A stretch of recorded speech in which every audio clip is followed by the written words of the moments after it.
This episode is brought to you by Resy and American Express.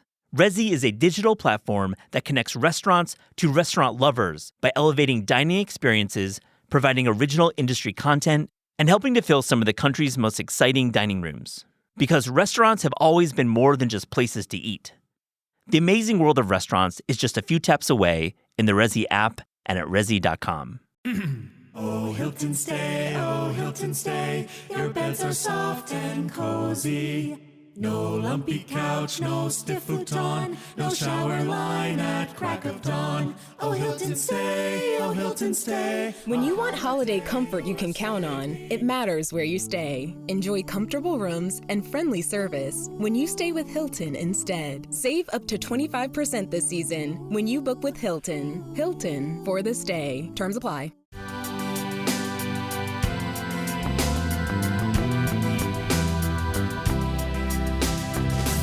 I really wanted to shed light onto cuisines that have not necessarily gotten, I think, enough attention in the Western world, and specifically these trade routes as well that we don't really think much about. People keep asking me if this is all about spices, because there's this, I think, tendency to think of trade on ships. This is Taste. I'm your host, Matt Rodbard. Anna Ansari is a former New York International Trade and Customs attorney and now lives in East London. She's written a fascinating debut cookbook, Silk Roads, a flavor odyssey with recipes from Baku to Beijing. It covers Anna's life growing up in an Iranian-American family in Michigan and from a young age traveling throughout Asia and along what Anna describes are the many Silk Roads. It's quite the story, and I really enjoy catching up with Anna. And at the top of the show, it's the return of Three Things, where Eliza and I talk about what is exciting us in the world of restaurants, cookbooks, and the food world as a whole. Hey, Eliza, what's up? We're back with Three Things. How are you? I'm good, Matt. How are you? I'm great. I'm actually going to start because I listen to Three Things because we record it, but then I listen to it back. And sometimes I absorb your recommendations. Not sometimes, like all the time, Every really. time. I do. And really, I do take your advice when I can. And I actually took your advice. I was just in Seattle. We were doing a photo shoot for a taste project. And we had one evening to go out. And we went to Family Friend. I'm so jealous. I love this restaurant, and I texted you, and I was like, we need to have the chef on the show, Elmer Dula, and talk through this very special restaurant. And I've been really fortunate to travel a bit this year and see a lot of cool concepts and great restaurants. We'll probably talk about some at some point in our year-end review. But I love this restaurant. As you mentioned earlier, and it really piqued my interest, the cuisine is Guamanian, which is foods from the island of Guam. And this restaurant in Seattle's Beacon Hill neighborhood is just channeling such a unique mix of cuisines. You know, there's Spanish, there's Mexican, there's Korean, there's Filipino. There's, really a blending of flavors there. I did not have the burger. They're famous for it. I had it. I think it's good, but it's not the most special thing that they do there. Definitely not. Did you get the soup is the real question. So 100%. I remembered the soup right away. And I was there with Zola Gregory, who's our columnist and working on the project with us. And she had this soup before. And so I was like, yes, I'm going to have the soup. And yes, soup can be, like you can say, soup is good, soup is great. You should order it. And sometimes it doesn't really land. This one landed. This is a delicious corn soup made with coconut milk. And it has fried scallions in there and some chili oil and like chicken thigh meat throughout. It's a hearty soup. They split the bowls for us, which is so sweet of them. Cute. For a little extra, we get 3 bowls of just a perfect amount. It's very rich though. Mm-hmm. So like a whole bowl, I don't know if I could roll with that. It didn't end there. The Tinitak red rice bowl with tofu and this very like silky burnt eggplant, I would call it like a mousse, was kind of integrated in this great rice bowl. Adobo tacos. I think that the empanada, did you have that? Do you remember that? Yeah, it's very crispy, delicious. Crispy, perfectly fried. This one had beef potatoes, golden raisins, peas, and this really bright green dipping sauce that was so vibrant and very acidic. And we had a couple of desserts as well. Great service, just wonderful vibe. It was on a Sunday night. The Seahawks had just won, and there was like a bunch of people wearing Seahawks jerseys, big TV on. So it's kind of like a little sports bar-y, it feels inside, with the big TV on. But I loved it. Yeah, it's the kind of restaurant that I wish I lived closer to. So I'm glad that you had a chance to go. Let's have the chef on. What's your first of three things? My first thing is I'm going to do a little recap of my birthday weekend that happened Love recently. Listeners of the show might know that my girlfriend has a birthday 3 days before me. Yeah. So this year, we had a Friday to Monday spread of birthday, and we kind of fit a lot into that. Yeah. And the first thing that we did that I was really excited about is we went to World Spa. Have you heard about this place? World Spa. Yeah. Is that the one in Jersey? No, it's in South Brooklyn in Cool. like Bensonhurst. It's a they please. call it a globally inspired spa, meaning that they have kind of saunas and baths from around the world. I would say like the decor is maybe like that. Like they have tiled Moroccan, Turkish hammams, Finnish, Russian banya, but it's mostly like a Russian spa in terms of the people who work there and like the overall ethos, which I'm really into. They have like a snow room where they're blowing snow. So if you want to cool down after being in a sauna but don't want to do full cold plunge, that's an option. Although Shirley and I got into this like crew of Russians who was doing a circuit of like pumping the sauna extra hot. You know, the guy who like whips the fan of hot air at you and then cold plunge back again, which felt amazing. And the food there is really good. We met these women who were telling us about how they had a good lunch, and we were, working up a little bit of hunger after doing the sauna cold plunge for a while, and we went and had really good borscht. They served it with rye bread and sour cream, and then also they have a couple different kinds of like pelmeni varneki dumplings, and we got short rib varneki. Really good. Like I would be very happy to eat it not at a spa, but certainly in the spa context. A lot of fun. What a great combination. I think that's a real New York classic, having Eastern European food with a plunge or two. Yeah, it was exhilarating. I love it. What's your next thing? My next thing is I have been eyeing this cafe for a while, and I finally made it. It's called Park at Kim's. It's kind of on the edge of Little Italy in Manhattan. Yeah. I've been. You've been. Cool. You know the spot. So I've been eyeing it for a while, and it speaks to me. I've spoken about coffee on the show. I wrote about Korea World, where we featured Korean coffees. Well, here's the merging of the two. Finally, in New York, there's a space that really pays tribute to this exceptional roasting and coffee culture in Korea. The cafe is from four friends: Andrew Kim, Soojun Park, Daniel Kim, and Sujan Gale. Vibes are immaculate. They've got vinyl behind the bar, great taste in music. And I loved that it was a community space. There was a bench outside, so you could go inside, outside.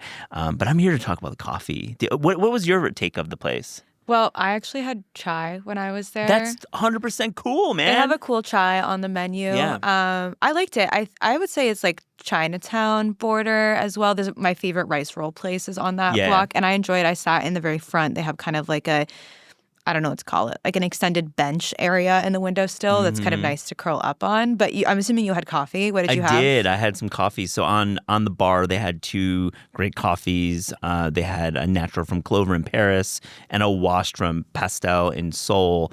And so I was really very interested in the retail wall. This is a multi-roaster cafe, meaning they serve multiple coffees from throughout the world. And really the retail wall has always had my eye. And on this visit, they had a lot from Fritz, which we've talked about on the show, really established roaster in Korea.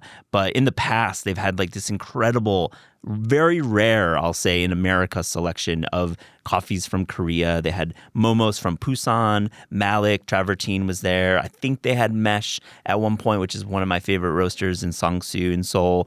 And then they had Loquat from Los Angeles as well. So if you're looking to buy some great Korean coffee, have a chai or a coffee, I mean, the pour-overs as well, perfectly extracted, really beautiful work there with the glassware.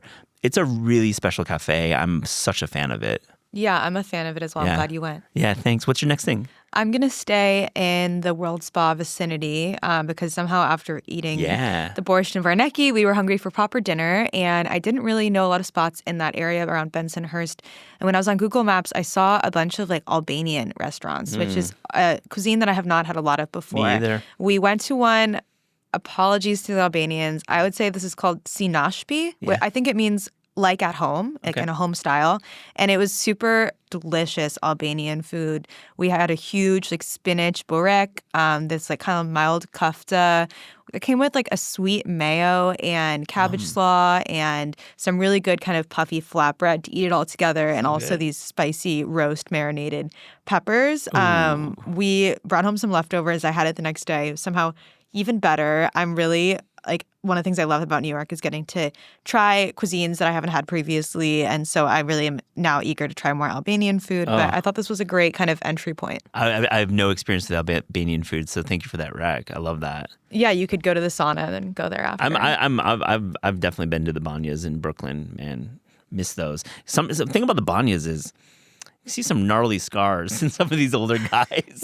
Some Soviet era medical procedures. Yeah, that was not my experience. But experience. I was, overcome by everybody who was slapping themselves with the branches, and it smelled so good. Yeah. What's your last thing? My last thing is another restaurant. It's a new one. It's called Shifka. It's I like to say it's across from CBGB. That's always been, like, now it's Varvatos. It's been there for 10 years, but it'll never be Varvatos. It'll always be CBGB. But I think if you have been to New York, you know exactly where I'm talking about. It's a pita shop behind the team of Sami and Susa, which is a Lower East Side restaurant that I love. And they are doing like pitas, like quick pitas to have for lunch or dinner. You can make the pitas into a salad or over rice too. So they have like a cool format there. And I thought the harissa chicken with sumac, onions, and yogurt was a highlight. A lamb kebab and with amba and grilled red peppers. And they're doing tempura cauliflower, which was perfectly fried. It's hard to do this type of technical cooking for kind of quick meals, and I thought they're really nailing that. You can get some terrific spreads to go, and the mumara was really a highlight. You know, that's a rich red pepper dip that's kind of sweeter that you can slather over pita, and the pitas are from Angel. I think the best spots in New York have Angel Pitas. That's a bakery out in Jersey City or somewhere in Jersey. I think we've written about it on Taste, and a little bit smaller than the ones you'll get at Mizanon and other spots in the city. And I loved it. I thought it was a really nice meal, and I think if I was to go to CBGB's, if it was like back in the day, this would be my pre-CBGB's food. Yeah. But now it's like my pre-John Varvatos, like buying a cool leather jacket. It doesn't hit the same. Doesn't hit the same. What's your last thing? My last thing, I'll stay. My final birthday activity was a beautiful dinner at Strange Delight, which is one of my favorite spots in Fort Greene, Himmel Whaley's restaurant with Anoop Pisarelli. And I got to have a lot of my favorites. They do, this kind of tower service with remoulade and fried saltines, delicious Chinese broccoli salad with nutritional yeast. Ooh, but I also got to have dessert from the daytime menu that Amanda Perdomo has started doing at Strange Delight, which I think Amanda's just such an exceptional chef here in New York. I had the pleasure of having her make a 10-foot pie for the cake scene party we did in September.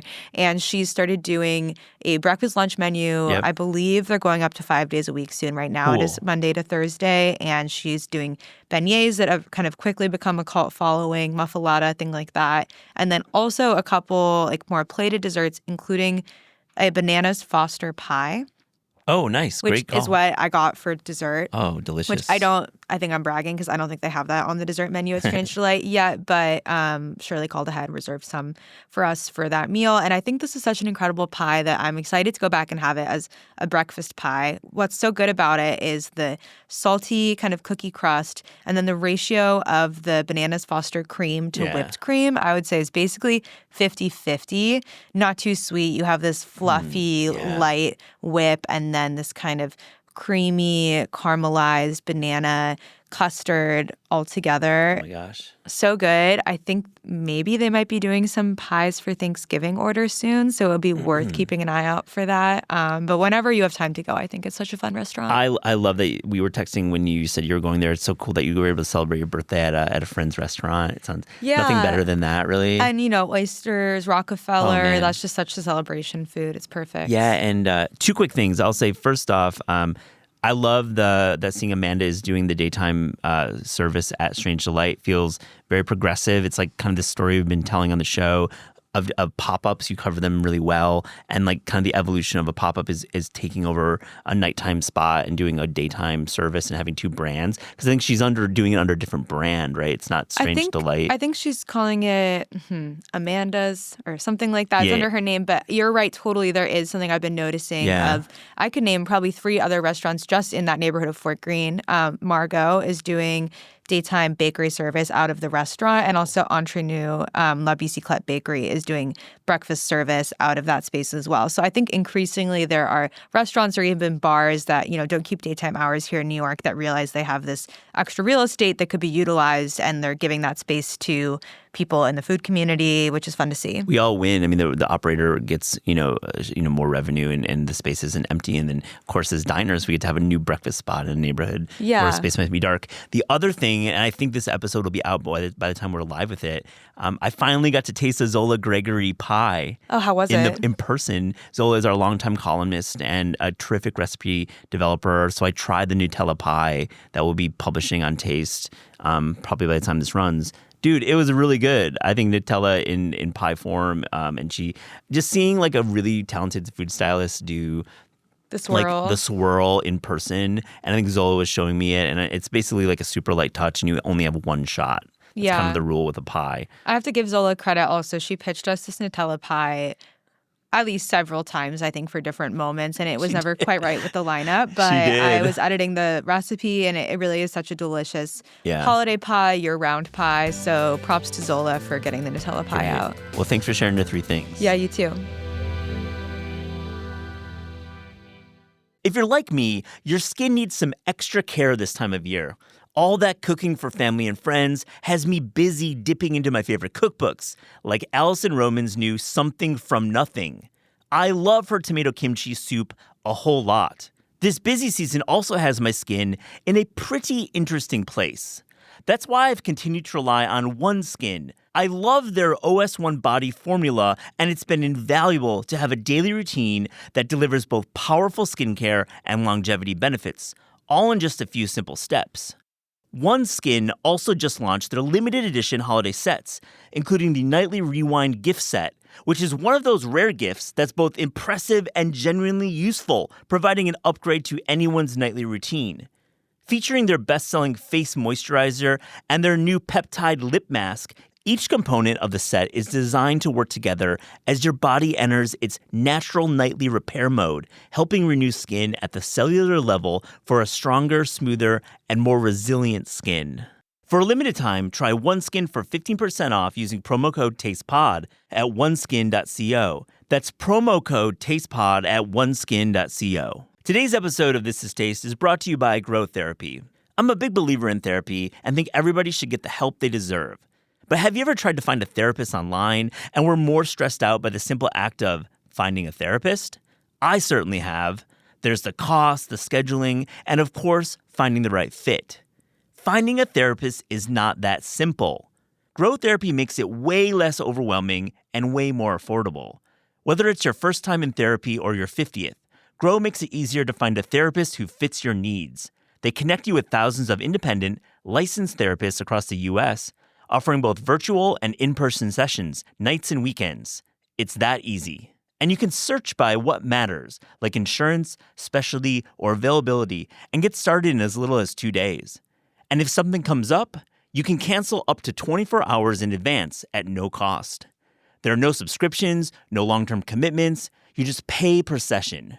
Grow helps you find therapy on your own time. Whatever challenges you're facing, Grow Therapy is here to help. Sessions average about $21 with insurance, and some pay as little as $0, depending on their plan.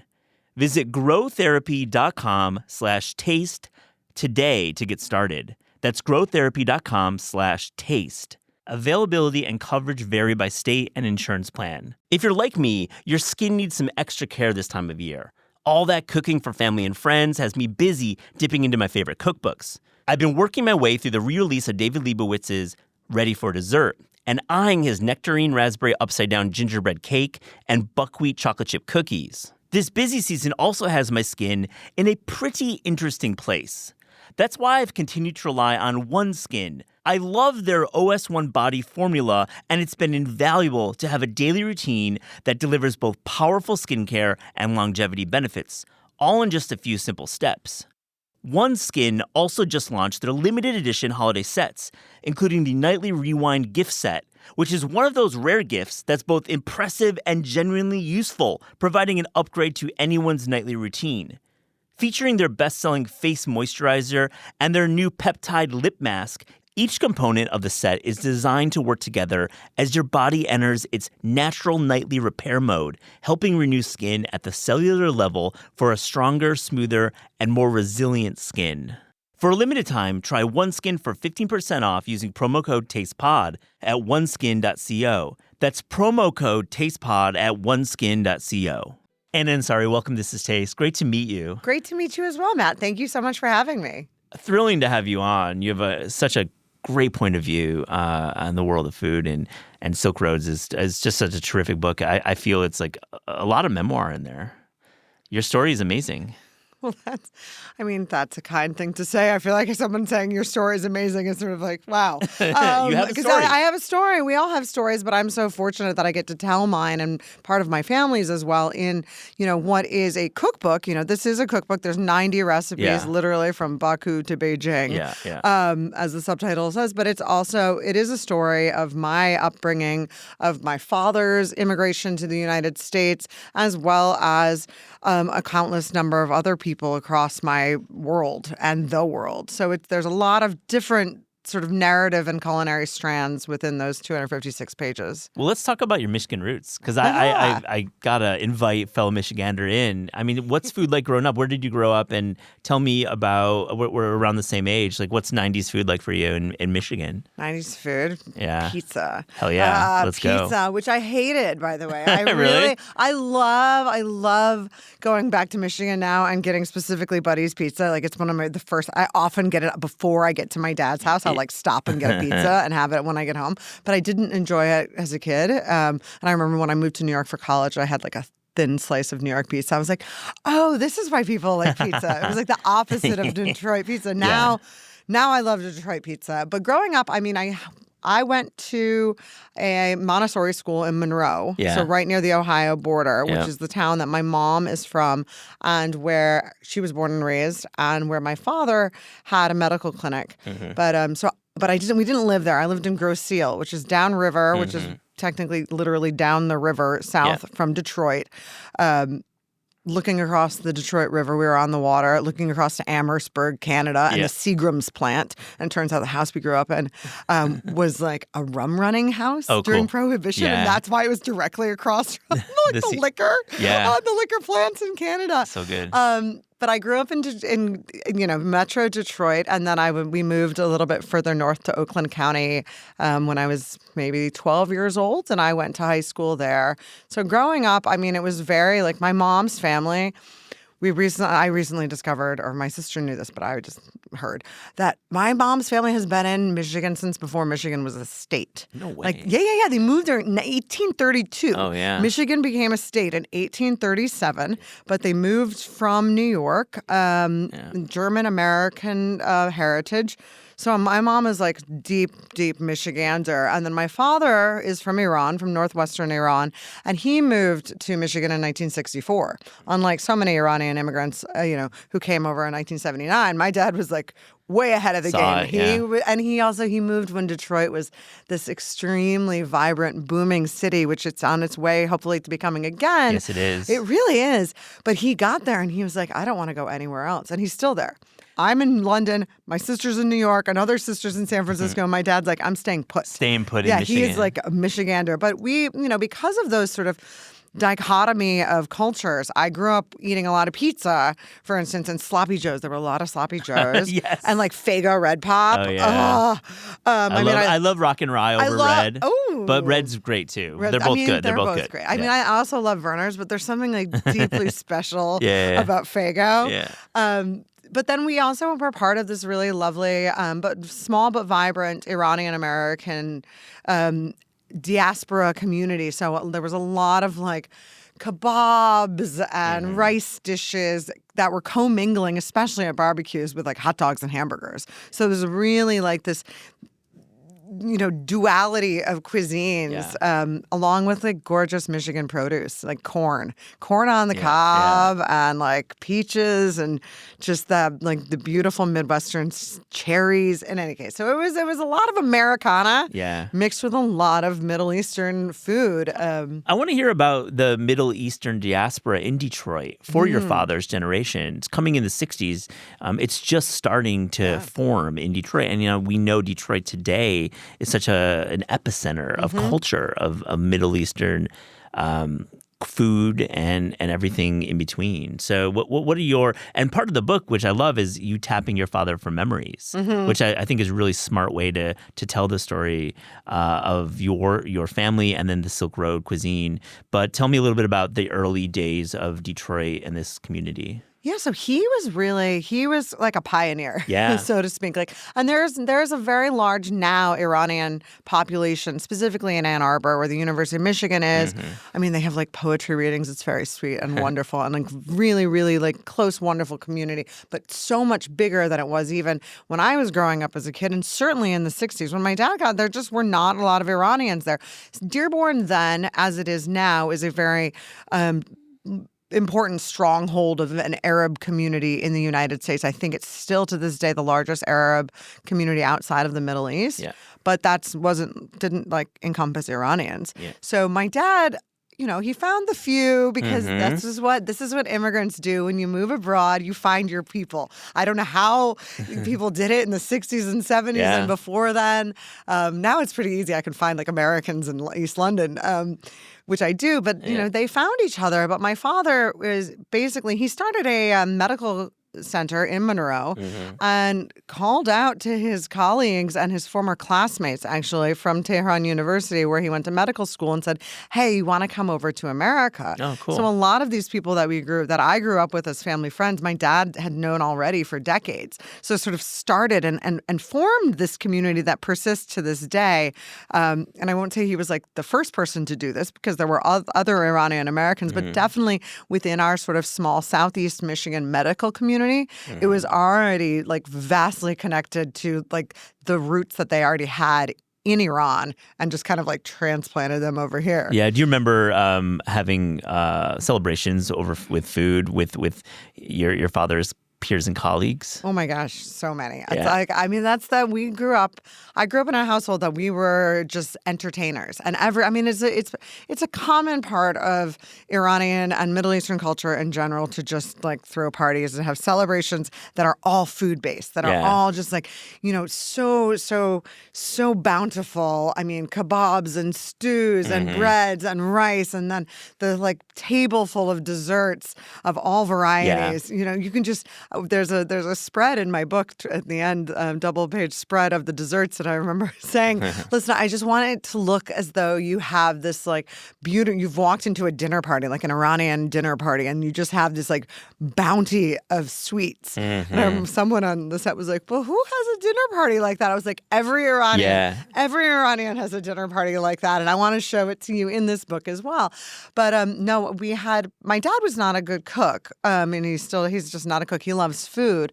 And my mom was the one cooking the Iranian food, though she was American, because my great aunt had come over from Iran and taught her a number of dishes. Amazing. Yeah. But it was also like limiting, right? So all she knew were these certain dishes that my aunt, who didn't speak English, and my mom didn't speak Farsi or Turkish. So she, like college, and just taught my mom how to cook, like, I don't know, like 10 dishes. But so those are the ones that we had over and over and over. And then I'd go to family friend's house, and I'd try something else there. I remember being like, oh, this is not what we eat at home. My mom's like, well, Khalid didn't teach me how to make that. Yeah. So like, I can't make it. Wow. But no, my family friend Farima was such an incredible, she is such an incredible cook. And I remember her rice specifically just being like buttery and delicious and like just perfect. Getting that rice right is so key. Credit your mom. I know, for right? really just, entering this family with two open eyes and being really open to cooking these dishes and America. learning. America, baby. America. I love it. So it is true American story. But back to your story, you end up living in China as a teenager, yeah. which I think is the start of kind of your interest in food and really your travel. And we're talking about the late 90s, Yeah. living in China with a family, not living in like a dorm, but with a family. What is that like? I mean, it was terrifying, to be honest. The first time I went to China, I was 15 years old. It was summer of 1997. My dad and mom kind of like sent me as a pseudo punishment. Slash, they were like, this is going to look really good on college applications. Oh, I which see. I think it did, Yeah, but, yeah. you know, because it was 90s. What kid's going to China in No. like 1997? But I had like gone to Europe the summer before, and the liberal European drinking laws were something that my parents saw that I was willing to play around with. But they thought, go to China. It's going to be China. Rules will strict. be Rules will followed. be followed there. That they weren't. No. But I was terrified and I didn't want to go. And I got there and I remember stepping off the plane in Shanghai in 1997, literally like walking out of the airport doors and being like, holy moly, where am I? Yeah. And like, this is the most incredible place I've ever Oh, been. Just from wow. like the first moment, it smelled different. It Yeah. looked different. It sounded different. And in like the most sort of eye-opening, like just extraordinary way. And I was quite young. Like I said, I was 15 when I got there, but then I was going into my senior year in high school. So I graduated high school at age 16. Okay. And I went to Barnard College, Columbia University here in New York for college. Yeah. So my parents basically, and I'd gotten in, they were like, well, if you want to go to China for a year, we'd rather you go to China for a year at age 16. I would have just turned 17. Then go to New York City, like Yeah. 17 in New York versus 17 in Beijing, even in the 90s, and staying with a family. It was on a program called School Year Abroad, which is run out of a couple of East Coast boarding schools. It was just, it was very structured. Yeah. We took 16 to 20 hours of Mandarin language a week. And, I lived with a Chinese family and it was weird. It was weird. It was wonderful. My Yeah. host father didn't speak a word of English. Sure. And I didn't speak a word of Chinese when I got there. But then after 9 months, we were talking just as you and I are talking. Yeah, and it was just amazing. like, this is so wonderful to be able to have this connection and have this like familial relationship as well, not just teacher student sort of No, like, oh my God, my it's- host sister, it my really- host mom, she taught me how to make dumplings. Clearly informed the rest of your life Yeah. and your interest in international law and also just traveling. What's food like when you're in 1997, we're talking about? 97, 98, food was delicious. Yeah. Oh, great. Food was delicious. It was like Chinese. I always liked Chinese food. Yeah. In Michigan, as a high schooler, I like loved fried rice. Yeah. Specifically, and like orange chicken. I and mean, all these that are like jazz. the American Chinese hits. I still love American Oh, Chinese obviously. food. I eat it when I come back here because Yeah. like British Chinese food is different. Definitely. Than American Chinese food. And Yeah. there was like a whole thing about that a couple years Yeah. ago, I think, on the internet. But so I come back and I'm like, I want American Chinese food. But this was not that. This was just like, this is when I discovered, I believe it's called in English, fish fragrant, eggplant. Yusang chids. That was that like stewed eggplant. I was like, oh, I've never liked eggplant before, and now I love it. And like gongbao jiding, that's like kung pao chicken, the way that you do not have in America, that you eat over there, and stir-fried eggs and tomatoes, Yeah. beautiful. No, you don't need fried rice because you've got noodles and you've got like perfectly steamed white rice and these baozi and jiaozi dumplings and buns. The way that like it was a different kind of Chinese food, and then I also learned about Uyghur food, which is sort of, leads back to the book, which is that I had this like incredible meal. One of the first weeks I was in China that year in August or September 1998, that was a bowl of noodles covered in like a light tomato sauce with some bell peppers and chunks of onion and lamb, and then this flavor that I was like, what the heck am I eating? This doesn't taste like Chinese food. It didn't taste like the Chinese food in China that I had been eating. It didn't taste like Michigan takeaway Chinese food. It was something else entirely, and it tasted of like home, basically. And it turns out that because of the flavors in there were home, they were Turkic flavors from the Uyghur Turkic people, and the spice that I was tasting that tasted so familiar was cumin. Yep. And that's the common, flavor profile Yeah. of Uyghur cuisine that you'll Exactly. find in the States or abroad. If it can be defined, so to speak. Absolutely. But back in the late 90s, you weren't. I No. think there was like, apparently there was one Uyghur restaurant in the U.S. in D.C. at that point in time. But it was one of these cuisines that you really couldn't find outside of the borders of the geopolitical state that the people were living in. Yeah. And so this was just like mind-boggling, and it was mind-blowing, and it was so delicious, but it tasted so similar to sort of these like Iranian and Turkic flavor profiles that I'd grown up with, and that was really just eye-opening to me as a teen to be like, what? Why am I tasting something so familiar so far It's away cool. from home? I was paging through the book and I stopped right on the Ziran tofu, the Uyghur cumin tofu, which I have to make that. It's so good. It's a beautiful recipe. Was that something that you encountered during that initial trip? No, not at all. Yeah. That is, I mean, the Ziran Yangrou, the cumin lamb, is something that you'll find at any Uyghur restaurant in China, increasingly at Chinese restaurants in the UK and the US, just on the menu. It's kind of been like incorporated into that lexicon of Chinese food that, you know, is easily accessible to quote unquote white people. But I always just kind of felt bad for vegetarians. Yeah. And my mom's a vegetarian, my sister's a vegetarian, and I actually like deeply love tofu. And and that was something I learned in the 90s. I was like, wow, tofu is amazing. Yeah. And there are so many different ways of eating it. There are so many like tofu skin, tofu, like soft tofu, fried tofu. I mean, like I will have it, all of it. But I also just like love tofu, and my son loves tofu. He's 6.5, and like the kid adores tofu. He hates chicken, but he loves tofu. So, you know, I wanted basically to give vegetarians a way to eat that cumin lamb dish without having to eat the lamb. Yeah, definitely. Basically. So smart. It's your own recipe, your own kind of taking those flavors and bringing it to tofu. It's so resonant of the lamb dish that you get at the restaurants and that you can get in Xinjiang and whatnot, but it's with tofu. And I can't wait to make it. It's really good. It's really easy too. Like that's the thing. I want to zoom out a little bit and just talk about the title of the book, Silk Roads. What did you want to say about the namesake, Silk Road, and really the broad kind of objective of the book? So I think, you know, you've said it there twice, or two different things. You said Silk Roads and then Silk Road. And I think that there's a big difference between the two. And I actually, so when I moved, I think it was when I moved to the UK, and it was right around the time that Peter Frankopan's like Silk Roads History of the World kind of book came out.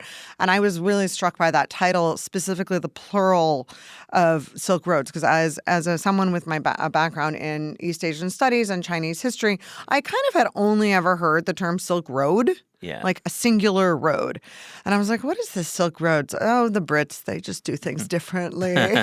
No, tomato, Silk Road, Silk Road. Yeah.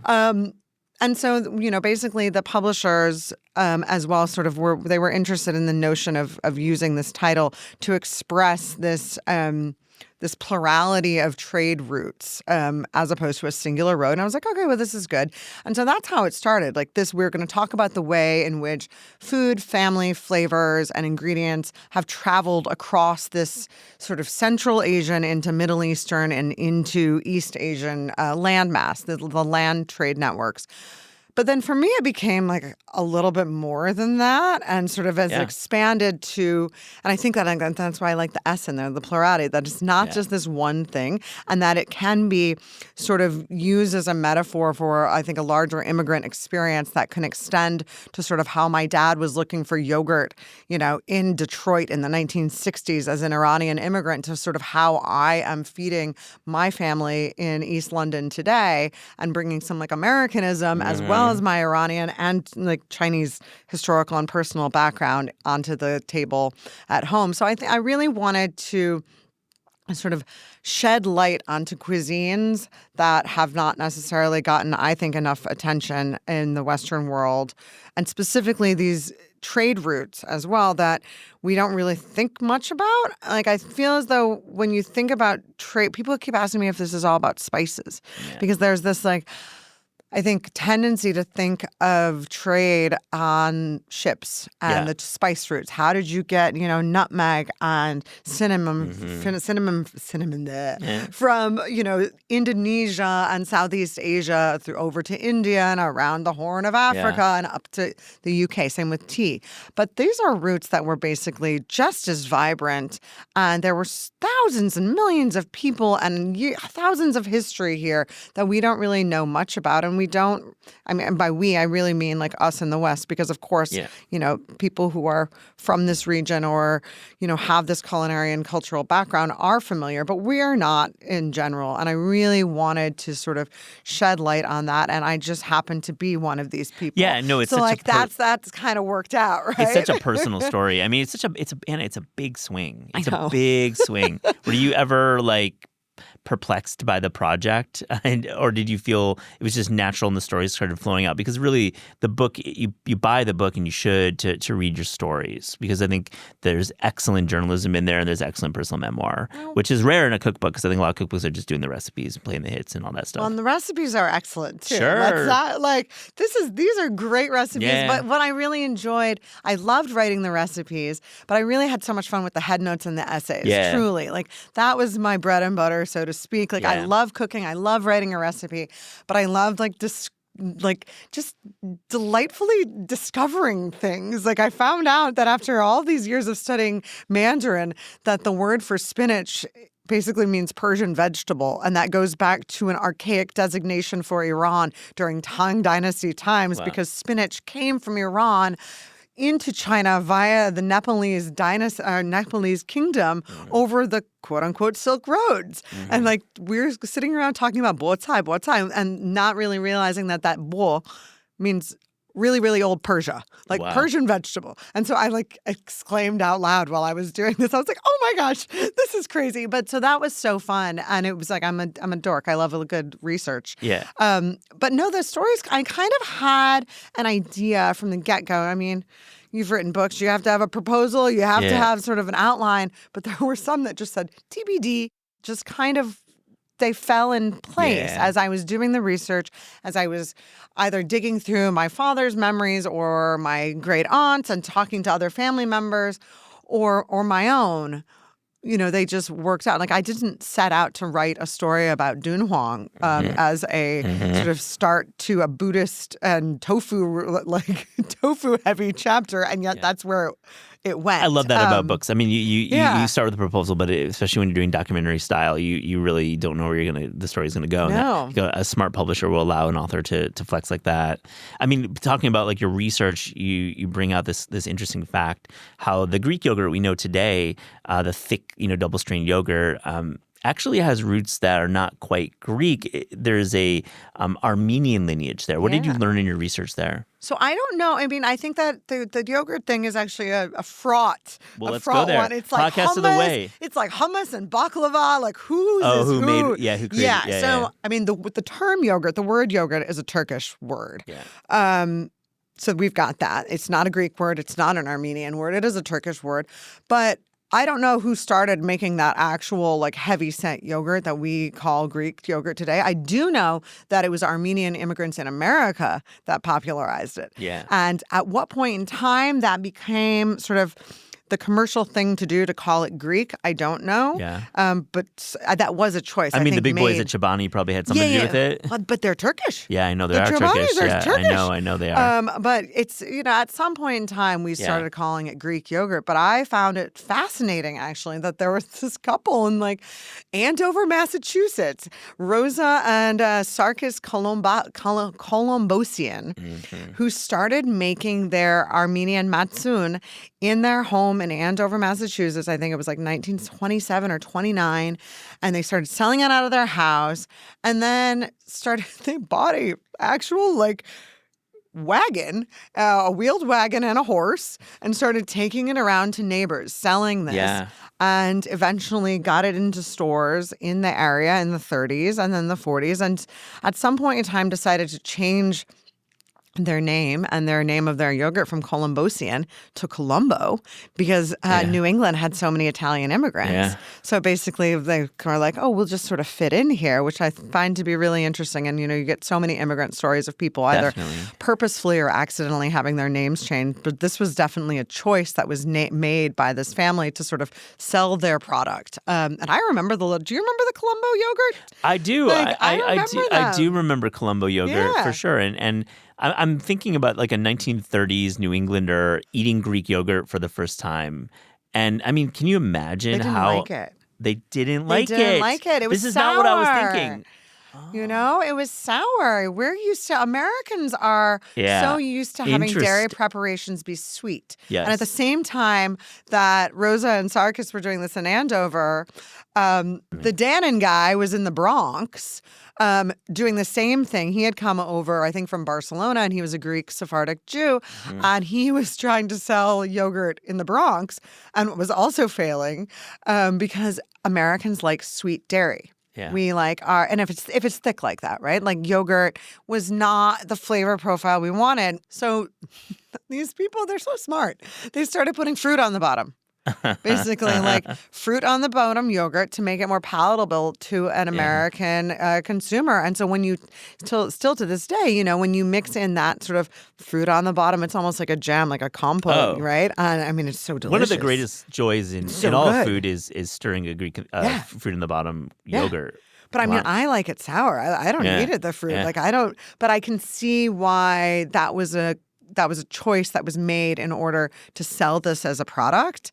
And then the big boys got in there, like the General Mills and all Yeah. the I don't even know what massive companies there, but those who I mean, owns I think Yoplait? we definitely saw Big Food latch on to something that was a great affordable protein source, and Yeah. it was framed as a breakfast food at some point along the way.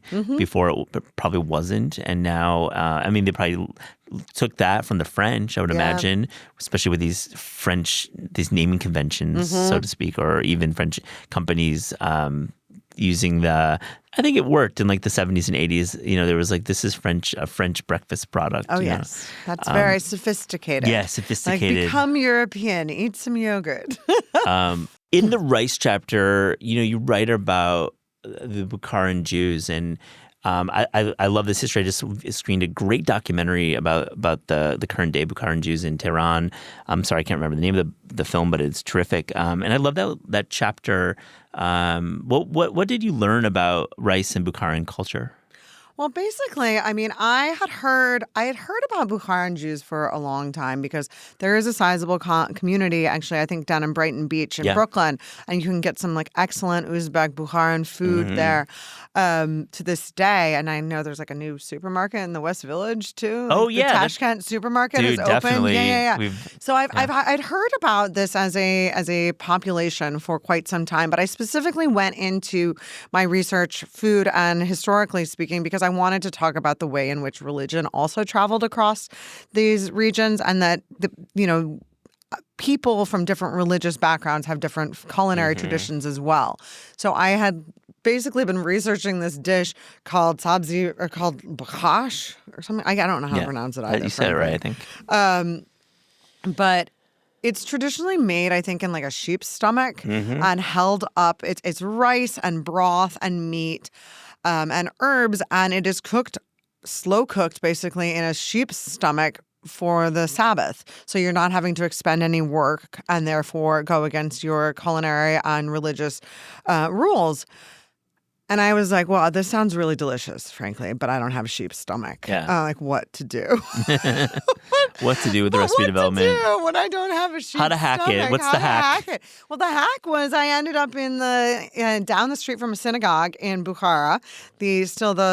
I think one of the oldest synagogues in Asia, still open to this day. Also down the street from the only Hebrew school in Asia. By the way, my husband's Brit. It was his first ever time in a synagogue. And I was wow. this is so cool, actually, that the first time you're going into a synagogue is here in Bukhara. Yeah. Like, down the alley, basically, from this little cooking class that they were advertising Bukharan Jewish cooking school. And I was like, yes, we're doing this. Yeah. And I'm pretty sure they're not going to teach me how to make this rice dish in a sheep's stomach. So I'm sold.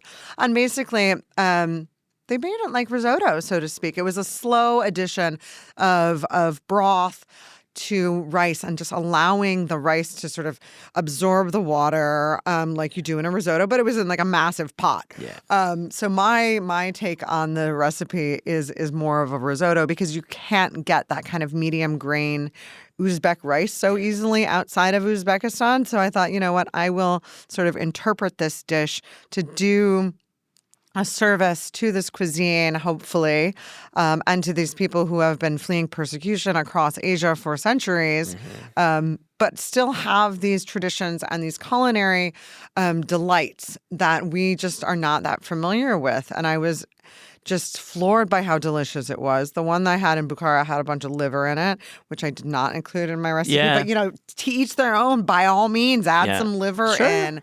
But I mean, rice is so important specifically to the Uzbek culinary tradition. It is a celebratory meal. Plov is made in massive vats for weddings, for funerals, for birthdays, for just any special occasion, but also just for like a regular occasion. It's just really a staple, but a celebration of these simple ingredients that when they come together make this sort of beautiful, beautiful symphony of flavors in your mouth. And like, you're just like, I don't want to eat anything other than rice ever. Oh, I'm just craving it right now. I mean, that my Uzbek plov is so good. I'm craving I just keep eating it. I keep making it. And I'm like, this is so good. And I grew up eating Iranian rice dishes, which I love.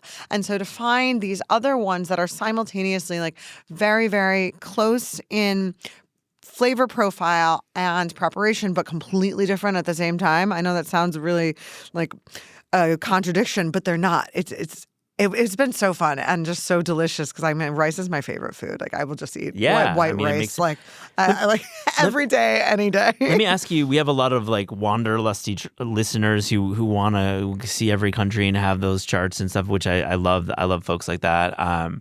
Should we visit Uzbekistan? Yes. I think it's definitely an interest. The Stan's travel is definitely something that we've talked about on the show quite a bit.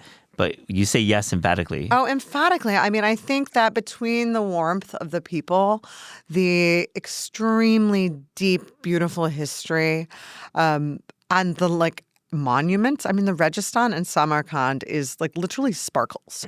It is so beautiful. When my dad was there in 1978, it was kind of falling apart.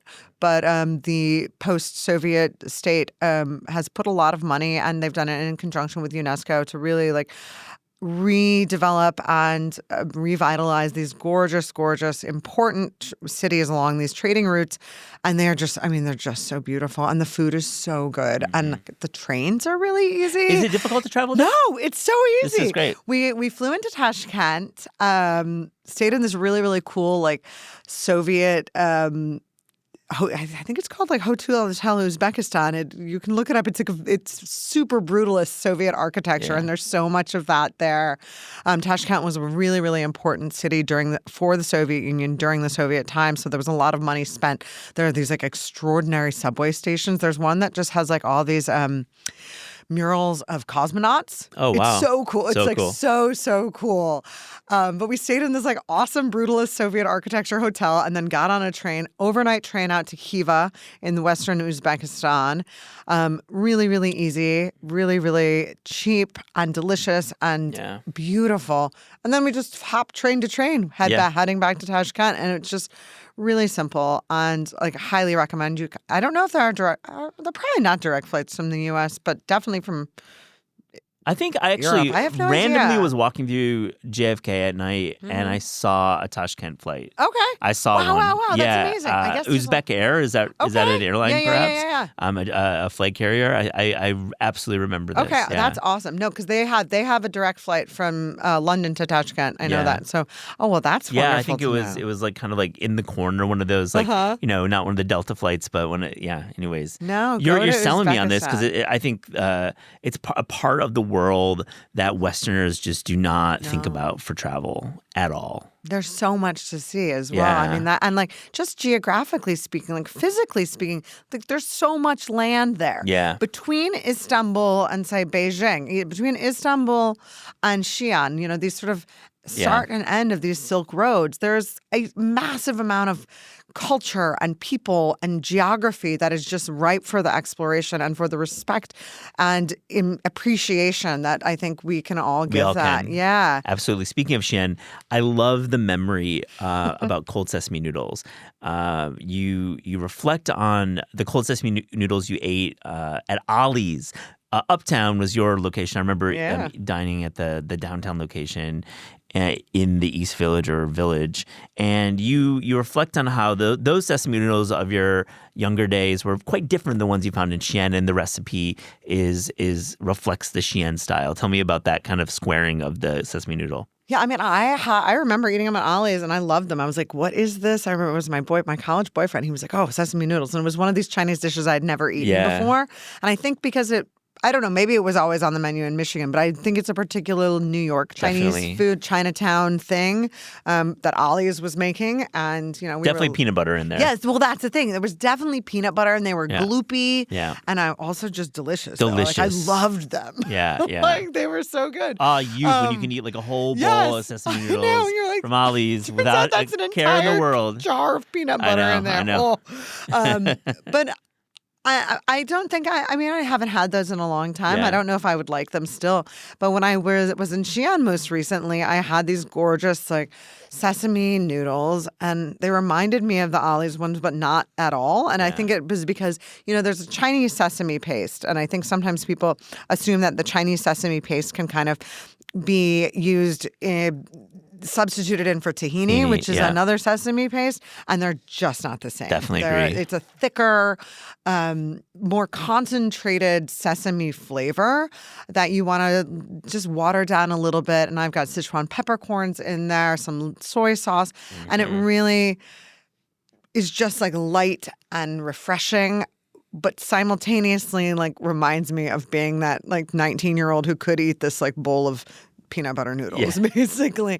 So I wanted to, I specifically don't, I have a number of Chinese recipes in the book, but the ones that I do have are all related to my own food memories because though I am a Turkish and Azeri, Iranian American person, you know, I feel like I didn't want to, I'm not Chinese, you know, I wasn't going to try to write a lot of Chinese recipes that were not my own. So I wanted the ones that I did include there to be my own, that these are related to my flavor memories and to my personal history.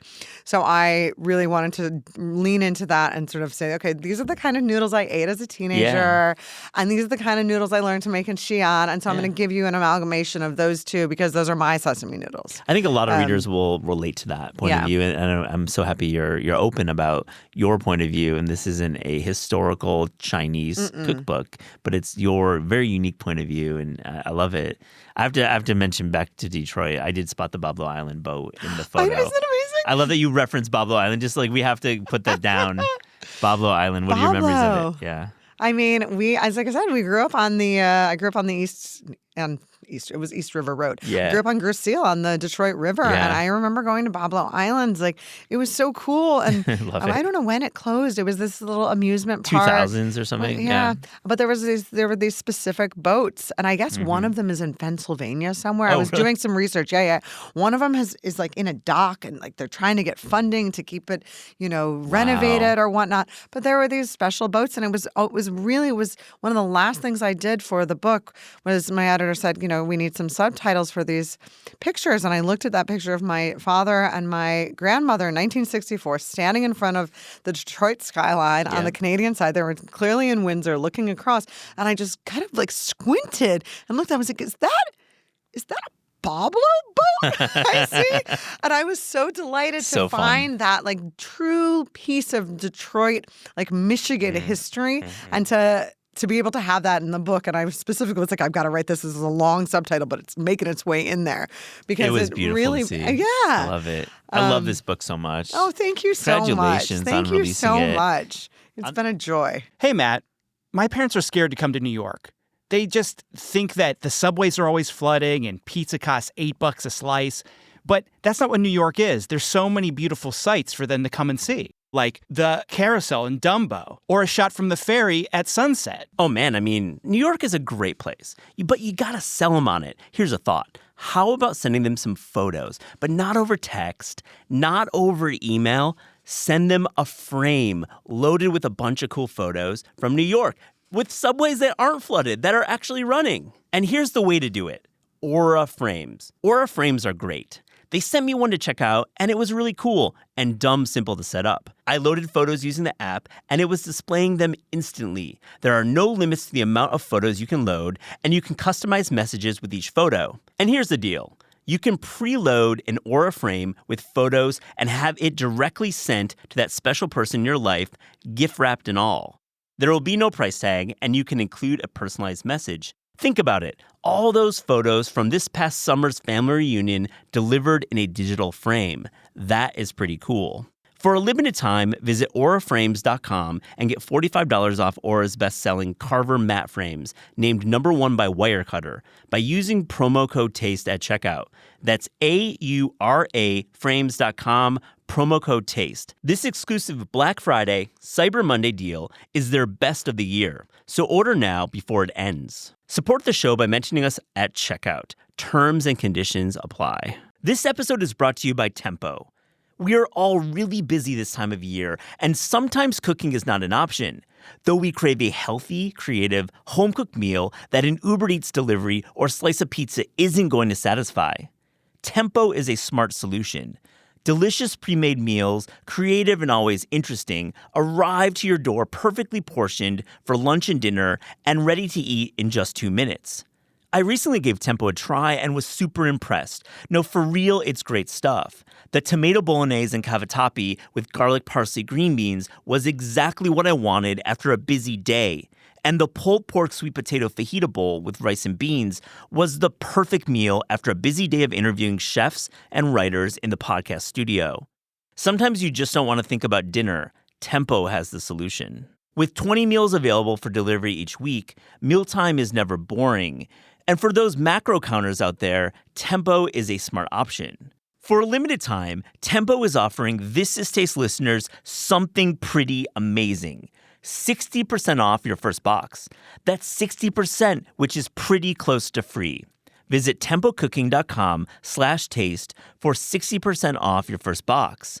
tempocooking.com/taste. Rules and restrictions may apply. This episode is brought to you by Our Place. Shopping for cookware online can be simply mysterious. I once bought a sauté pan online that promised a true non-stick experience, and all I got was an omelet that, you guessed it, stuck to the pan. And who knows what material I was actually cooking on. Most nonstick cookware still contains harmful chemicals like Teflon, which can leach into food, the environment, and the home. But the pan I bought online, man, it sure looked cool. Our Place makes high-performance, toxin-free cookware. It's that simple. Their products are made without forever chemicals like PFAS and PTFEs.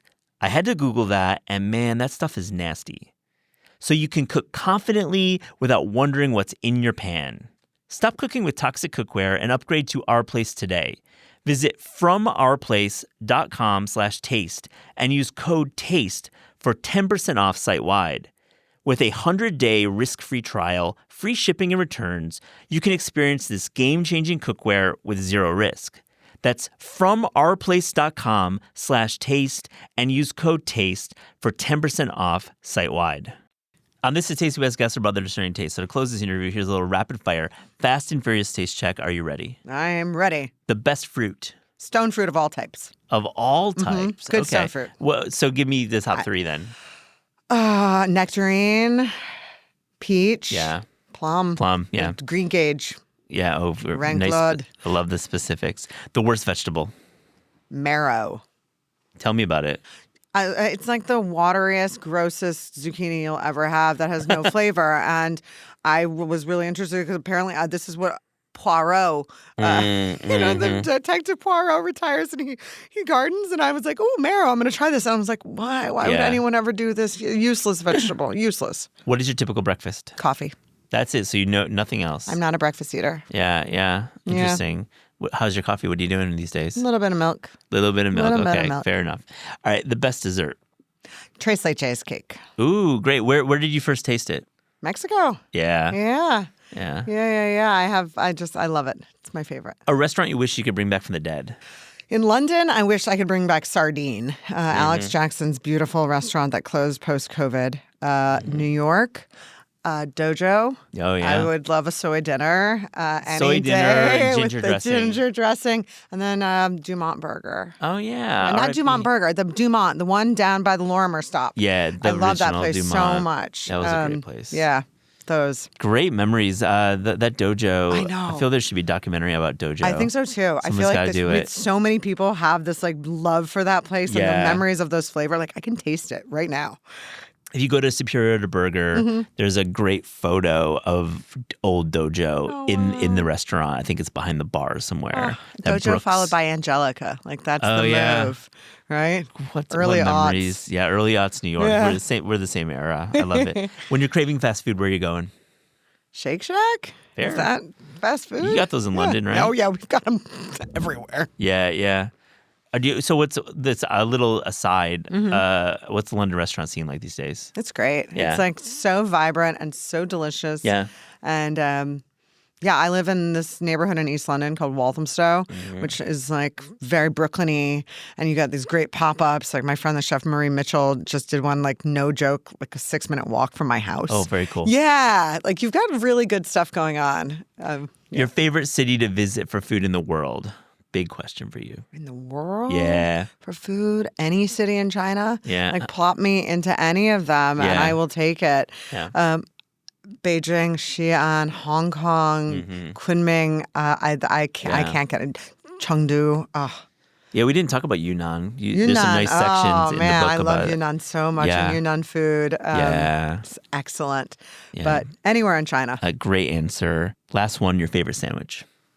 turkey and cheese. But maybe you can't really get turkey in like the UK. Really, they don't have No, sliced turkey? not really. There's like one little packet that you get a pre-packet of it. Yeah. And it's just sad that I don't want to see get why it. you crave it as an Yeah. American I just want Midwesterner. turkey sandwiches. Yeah. And every time I go to Zingerman's, I get that Georgia Reuben is Yeah. like my favorite. Well, okay. I like at home. I make a turkey and cheese sandwich Yeah. at my dad's house. But if I'm out and about, I want that Georgia Reuben from Zingerman's. I just want a turkey sandwich. I love that. Yeah. And Ansari, thank you so much for joining This Is Taste. Thank you so much for having me.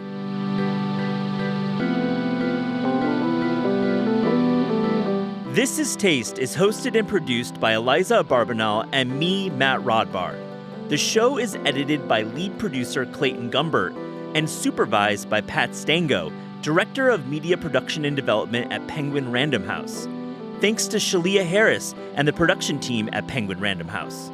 Theme music by Steve Rydell. Episode portraits by Louise Zergan Pomeroy. Logo design by Ellie Skurzat and Ian Dingham. Visit Taste online at tastecooking.com and make sure to subscribe to our newsletter to keep updated on all cool things in the world of taste.